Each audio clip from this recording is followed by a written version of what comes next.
On the broadcast, we get you stunning images of an encounter that lasted 20 hours in South Kashmir's Pulwama district.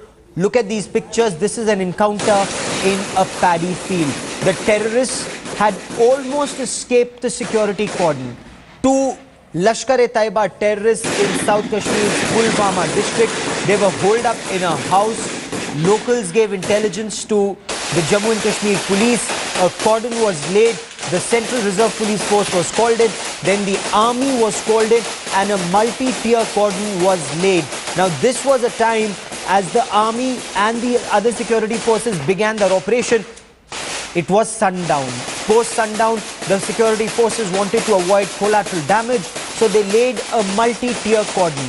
Early in the morning, the terrorists somehow managed to escape that cordon and ran into the paddy fields.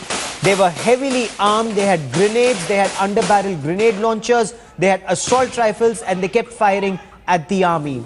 Undeterred, as you see in these pictures, the army got in a mine-protected vehicle. It brought in their jeeps and took that jeep into the paddy field. And then the army came out of undercover and they engaged these terrorists.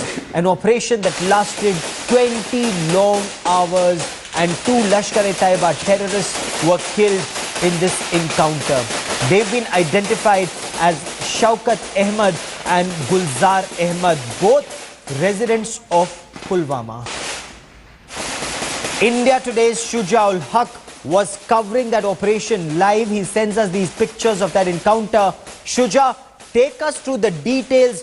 How difficult was this operation for the security forces? Gaurav, it was a very difficult operation. In fact, the visuals are themselves explaining the entire process. Actually, this encounter, carried through the night and there was a point when the militants managed to escape from the target house and they enter into these huge paddy fields. And these are huge paddy fields which are between two villages. So the security forces require a massive deployment to ensure that there was a cordon put in place. And once the cordon was put in place, there were reports that the army uses unmanned aerial vehicles also to pinpoint the location of the militants inside that paddy field.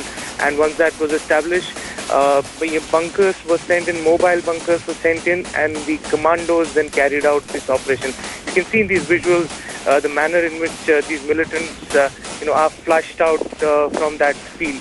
A very, very difficult encounter, difficult operation to carry out, not just for the army but also for the entire, machinery which was involved in it, including the paramilitary forces and the state police of Jammu and Kashmir. Shuja, at one point of time, this was a doubly difficult operation. The security forces had to avoid collateral damage, and there were some reports that came in which seemed to indicate that the security forces had to also battle the local population, because both these terrorists were not Pakistani terrorists, apparently they were locals.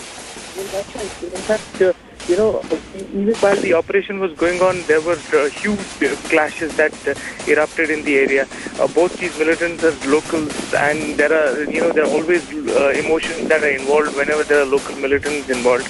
So, and in fact, after the operation was over, there was an incident in the vicinity near the Air Force base in the Avantipura, where clashes erupted and one civilian actually was hit by a bullet of a BSF Jawan. He died later on. There was huge tension in that area. In fact, for the next couple of days, the entire area was put under restriction.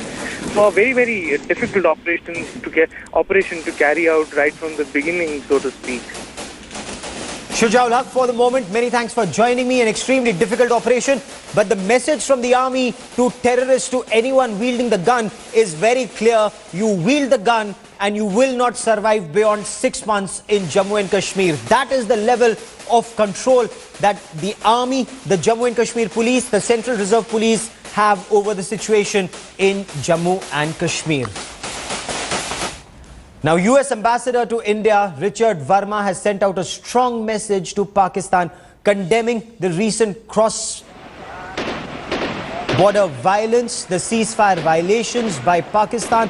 in the past 1 month, Pakistan has repeatedly resorted to ceasefire violations. Pakistan has opened fire at Indian posts. Now, after the Udhampur terror attack and the Gurdaspur terror attack, both that were traced back to Pakistan, the US ambassador has said the United States will help India through the investigations in this case. Let's listen in to the US ambassador. That we condemn in the strongest possible terms the recent cross-border terror attacks and stand with the people of India and all free people in fighting this scourge of terrorism wherever it occurs. FBI Director Comey has pledged the full support of his agency and our government in supporting India into its investigations. There can be no place, no accommodation, no justification for those who carry out violence on innocent people.